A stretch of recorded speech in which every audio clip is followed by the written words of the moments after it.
با درود و احترام خدمت شنوندگان و بینندگان عزیز رسانه پارسه. امروز در خدمتتون هستیم با یکی از برنامه‌هایی که شاهزاده رضا پهلوی در جهت آگاه سازی جهان و سران کشورها که تحلیل میکنه، تفهیم میکنه که ایران باید تغییرات درش صورت بگیره و تغییرات هم تغییر رژیم جمهوری اسلامی است.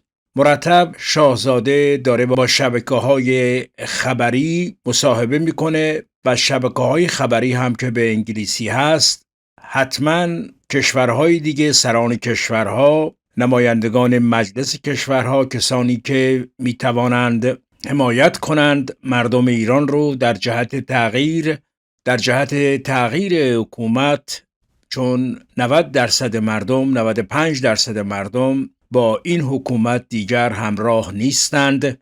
داریم میبینیم وضعیت ایران مشخصه، تظاهرات روزانه، مسائل امنیتی، مسائل حجاب، مسئله زندانها، اعدام و شورش هایی که گهگاهی شروع میشه، اما آخرین شورش منسجم که 1401 بود. اما به زودی مردم رنج دیده ایران تکلیف این رژیم خونخوار رو مشخص خواهند کرد با آمدن ترامپ و جنگی که اسرائیل داره با نیابتی‌های جمهوری اسلامی انجام میده. در اصل بازوها، پاها و ریشه‌های جمهوری اسلامی با همین نیابتی‌ها، لبنان، حماس، غزه، حوثی‌ها، بخشی از عراقی‌هایی که طرفدار جمهوری اسلامی هستند، اینها دارن نابود میشن و چیزی نمانده که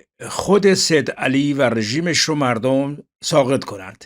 مصاحبه ای از شاهزاده پخش میکنم که با یکی از تلویزیون‌های خارجی صحبت کرده و بسیار صحبت‌های خوبی و اساسی رو صحبت کرده و به جهانیان داره تفهیم میکنه که وضعیت مردم فقط باید با کمک جهان، حمایت جهان، مردم این رژیم رو ساقط کنند. صحبتاش رو پخش میکنم، با زبان انگلیسی است اما زیرنویس فارسی داره. در بخش‌هایی از صحبت‌هاش شاهزاده میگه با جنگ افروزان نمیتوان به صلح رسید، تنها صلح طلبان هستند که میتوانند صلح رو برقرار کنند. جمهوری اسلامی یک رژیم جنگ افروز است در مقابل مردم ایران، یک ملت که صلح دوستند. ما هیچ خصومتی با عربها و یهودیان نداریم. ما با هیچ کدام از همسایگانمان و یا هیچ کشوری در جهان دشمنی نداریم. این بخشی از صحبت‌های شاهزاده رضا پهلوی است که در همین مصاحبه گفته. مصاحبه رو گوش بدید و ببینید که شاهزاده چگونه از مردم ایران حمایت میکنه، چگونه داره شرایط زندگی مردم ایران رو توجیه میکنه، توضیح میده، وضعیت رژیم رو توضیح میده که اینها جنایتکار هستند، با جنایتکار نمیشه مسالمت آمیز رفتار کرد. به صحبت‌ها توجه کنید. And joining us now to talk about this and more is Crown Prince of Iran, Reza Pahlavi. His father was the last Shah of Iran, and his family has been in exile since the Iranian Revolution. He joins us now in the studio. Your Highness, it's a pleasure to be with you today. Well, thank you so much for inviting me, and I'm delighted to speak for the first time to the Catholic audience. Well, we are so grateful. I first want to get your thoughts on this reported meeting between Elon Musk and the Iranian ambassador. What do you think this signals? Well, first of all, I'm not aware of what the substance of the discussion was. And of course, in the world of politics and diplomacy, communication is a tool that is often necessary if we want to see it leading to anywhere. In general, what I've been saying is that this regime in 4 decades has proven to be unreliable, dubious, untrustworthy, and I don't think it is ever possible to come to any deal with it. And the reason I'm saying this is because you're not dealing with a strategic regime that thinks in terms of, conventional concern of national interest or security. It is an ideological, radical regime that wants to export its ideology while repressive its own people at home and trying to change the world the way they want to see it abroad. So it's inherently antagonistic to nations that are founded on principles of equality, human rights, liberty, which is the complete opposite. And I don't think that if there's any additional reading to whether or not this is an attempt to try to come to terms with them, I doubt this will happen, and this because of the nature of the regime itself. So I don't want to over-speculate not knowing what was discussed. Yeah. How do you think the incoming Trump administration should deal with Iran? Well, President Trump was perhaps the only president since the Iranian Revolution who had the toughest stance vis-a-vis the regime in terms of implementing maximum pressure. And that, I think, is an important component when it comes to curtailing the regime's ability to be, in a negative way, impactful in terms of, again, repressing its own citizens at home or fomenting instability or funding proxies in its conflict in the region and beyond. I believe that President Trump would probably continue that approach because he understands that it is through strength that you can achieve something, and the regime, in fact, has always backed out when it saw and faced, actual, in the old adage of peace through strength reaction. But is it sufficient for those of us who say, listen, the fundamental root of the problem is the regime itself. And as long as this regime is still in power in Iran, none of the problems we are facing today is going to dissipate. It's not just a nuclear issue. It's terrorism, it's radicalism, it's funding the proxies, and many other aspects. And if we ultimately come to the conclusion, and this is something I've been arguing the last 4 decades, that the primary flaw in the expectation of behavior change from the Western world was wrong to begin with, not understanding the true nature of this regime.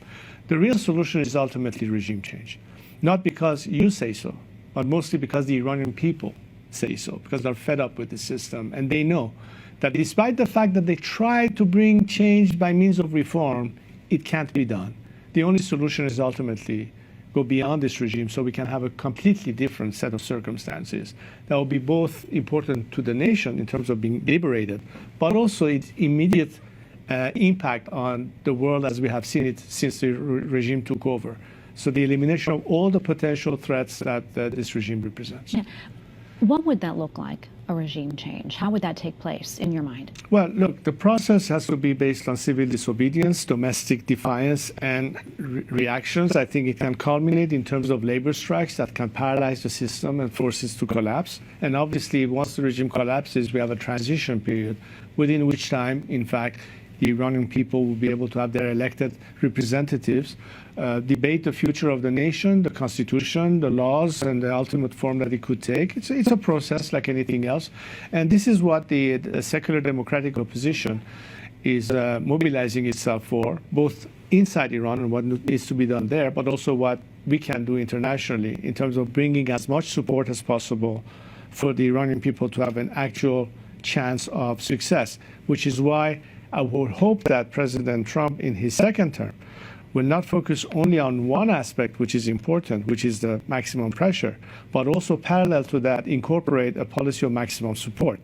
Because this is something that can equal the playing field for Iranians who until now, defenseless and completely unarmed, has faced a regime that has been extremely repressive and brutal. And we need to give them a better chance of success. And I think there has to be one aspect of more direct support to the Iranian people. Yeah, and give us a sense of what life is like right now for people in Iran. I mean, we remember Mahsa Amini, who died, also Mary Mohammadi, who we actually interviewed right here on the show a few years ago, who was in prison because she converted to Christianity. What is life like for people there, especially women and religious minorities?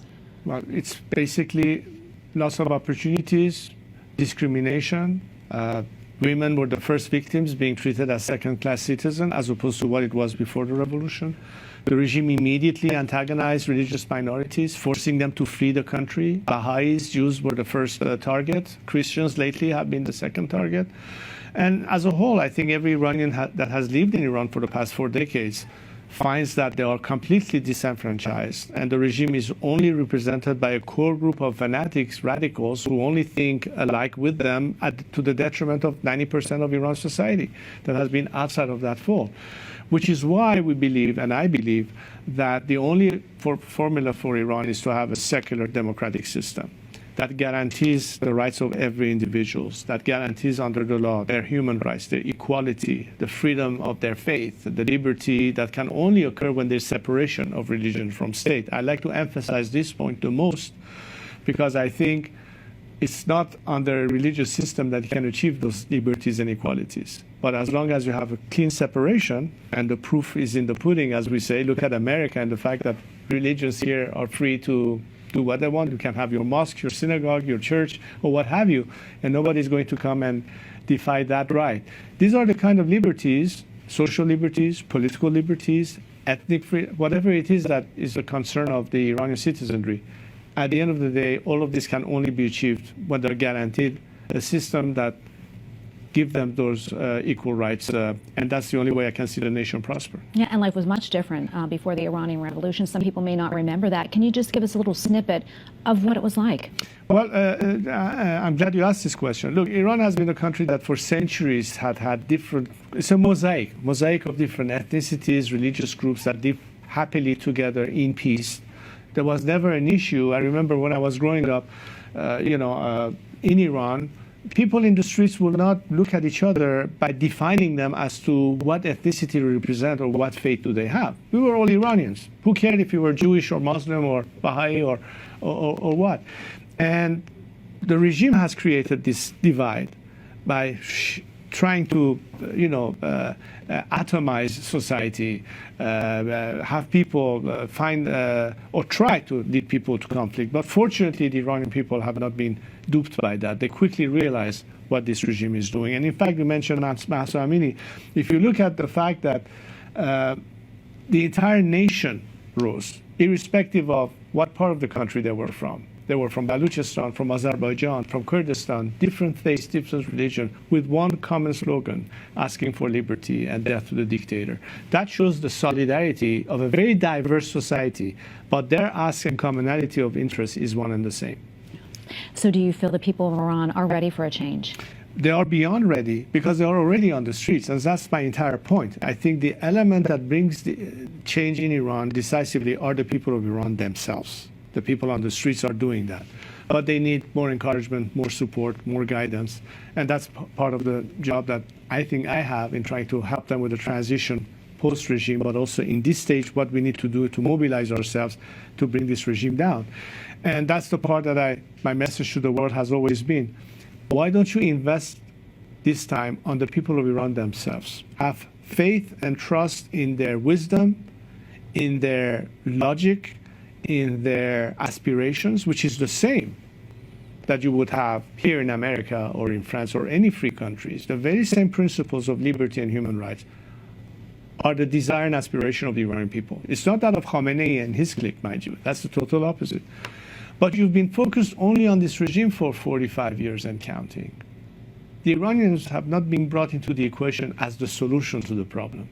You've been only limited to deal with the regime and try to figure a solution limited to the regime itself, whereas it is the problem. The Iranian people are the alternative. You need to have a major shift of optic to see that the solution lies in the people of Iran themselves once liberated. And that's your best guarantee, not only to help a nation free itself, but the benefit that will derive from it in terms of other countries' own national security or even economic interest. Because a free Iran that will be open for investment, will be open for whatever will bring prosperity to the nation, will also create opportunities for countries that can invest in a country like Iran. You can't do that right now when you have a corrupt mafia, paramilitary, in symbiosis with a regime that keeps killing its own people, wreaking havoc in the world, and controlling every aspect of the economy. So Iranians don't have an opportunity to prosper or to thrive. That's what the problem is. President-elect Trump has vowed to bring peace to the Middle East. Do you think that's possible, especially with the regime in Iran right now? Of course everybody wants peace, but can you ever have peace with warmongers? Only peacemakers can bring about peace. This regime is a warmongering system. The Iranian people, on the other hand, are a peaceful nation. We don't have any quarrels with Arabs or Jews. We don't have any quarrels with our neighbors. We don't have any quarrels with anyone in the world, so long as Iran's sovereignty and is respected, and we are treated, in the same manner. We are opening our hearts to the world. We want them to know that all the challenges as humanity we face, particularly in our region, all the demanding issues that is upon all of us to work towards solution together in harmony and in collaboration, can only happen under the mantle of a peaceful system, not one that constantly tries to create inciting. I'm looking at the Iranian challenge of the water crisis, for instance, or things of that nature, which is not only limited to Iran, it affects the whole region. How can we all collaborate? How can we have the kind of relationship with the Israelis, with the Arabs, so that we can tackle many problems, spend our revenue on education and healthcare rather than missiles and atomic weapons? Here lies the main difference. So I think this is the vision that we can hope for, and the Iranian people are certainly ready for that. And I hope the world finally recognizes that this is an opportunity not to miss. We can really change the face of the earth, of our world, in a better direction than the one it currently seems to be pointing at least in the region. Your hope for your country? Well, I think, as I said, that the Iranian people already know what they need to have, but they need to have more solidarity coming to them, to the world. Listen, we've seen the precedents of it.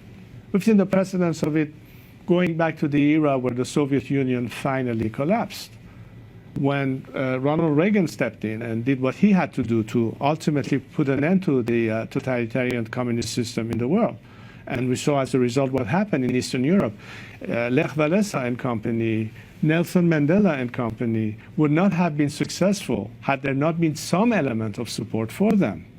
And I think this is exactly the kind of issues that I hope will be incorporated in the policy of this administration, that beyond trying to control escalation or conflict, you really cannot contain or appease this regime.